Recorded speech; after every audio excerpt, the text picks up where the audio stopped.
Hi everybody, Rick here for story time, and I'm wearing my special over-the-hill camping hat that my wife got me because we're out at a campfire. I'd like to invite you to sit, find a spot on the bench around my fire while we read from Pete the Cat's giant groovy book. All right, the 9 books in one by James Dean. I like this book. It's got 9. See, so there's 9 different stories in here. We are going to read Pete the Cat Goes Camping. It's on page 185 of this book.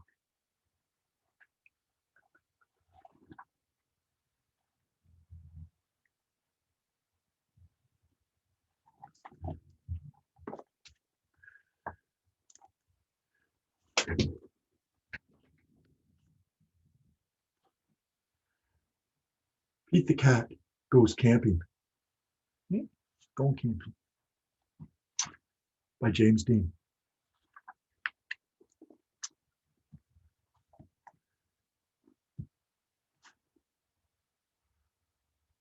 Pete is excited to go camping. This is his first time. Oh boy, it's never special your first time. Don't forget your sleeping bag, says Dad. Or your hiking boots, Mom says.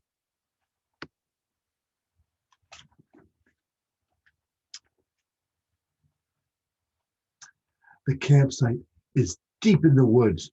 Mom and Dad set up the tent.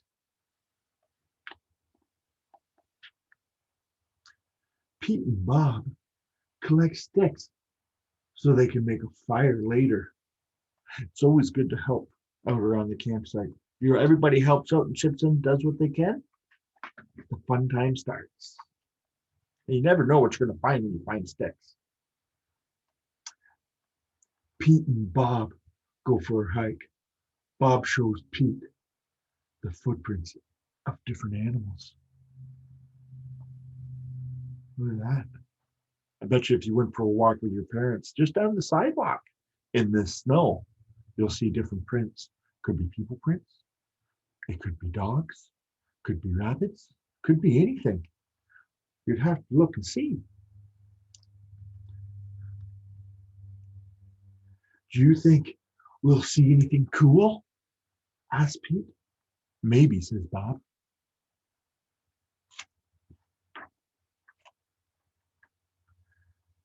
Pete and his dad go fishing. They must be very quiet and very still to catch a fish. Fishing takes a long time. They finally catch some fish.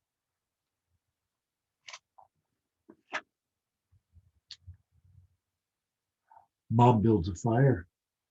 She cooks the fish for dinner. It tastes yummy. Oh, fresh fish is always yummy, I think, anyways. Next, Pete toasts marshmallows. Pete makes s'mores with chocolate and graham crackers. Oh, he's a lucky guy. That's a good treat at a campfire after you've eaten your supper. It starts to get dark. Bob tells Pete the story about a scary, hairy giant. Oh, oh. The giant lives in the woods. His name is Bigfoot. Oh, Bigfoot.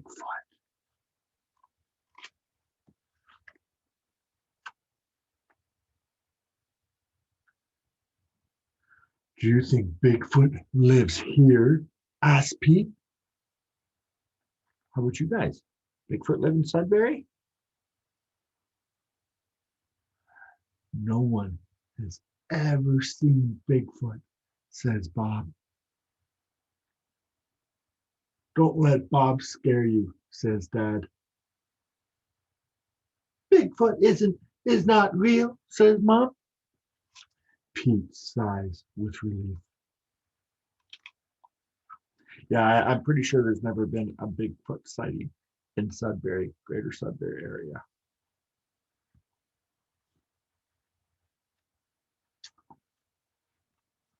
But if he is real, I bet he is friendly, says Dad, and likes s'mores too. That's not scary, thinks Pete. Maybe he wants a s'more. Pete leaves one for his hairy friend.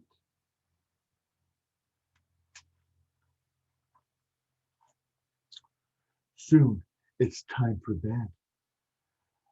Lights out, boys, Dad says. Bob and Pete share a tent. Pete gets into his sleeping bag. Sorry. It is cozy, but he cannot sleep.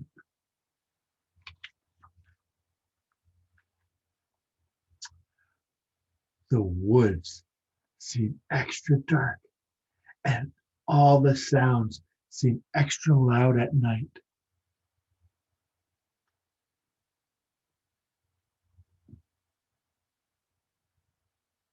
Pete hears a weird swish sound. What is that? He asks Bob. That's just the wind, Bob says.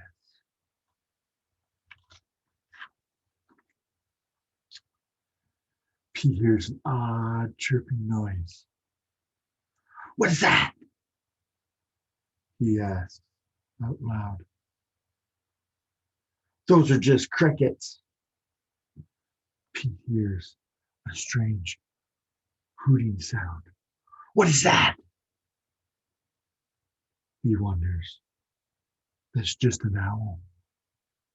Pete thinks of his friend Owl. It's his friend right there.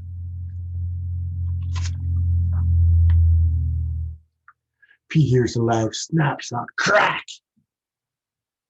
What is that? He wonders. But Bob is already fast asleep. Pete listens carefully. Crack! Is it Bigfoot? What do you think?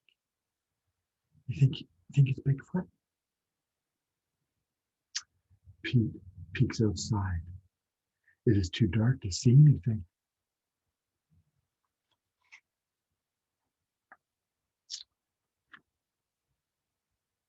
Whoops, I missed a page. When Pete wakes up, he checks the spot where he left the s'more for Bigfoot. There is no s'more.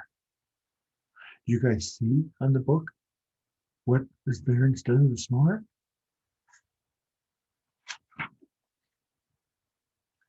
There's a note. It says, thanks for the treat, XOXO. You guys know what XO means? XO. X means kisses, O means hugs. So whoever wrote this note, signed it with a foot.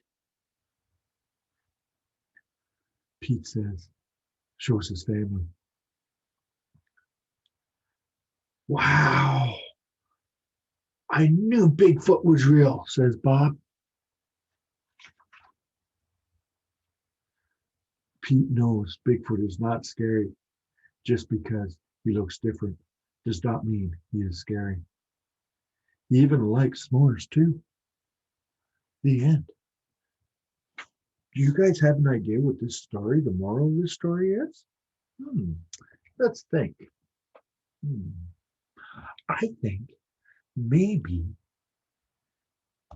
if you see someone or something that's different, don't be scared.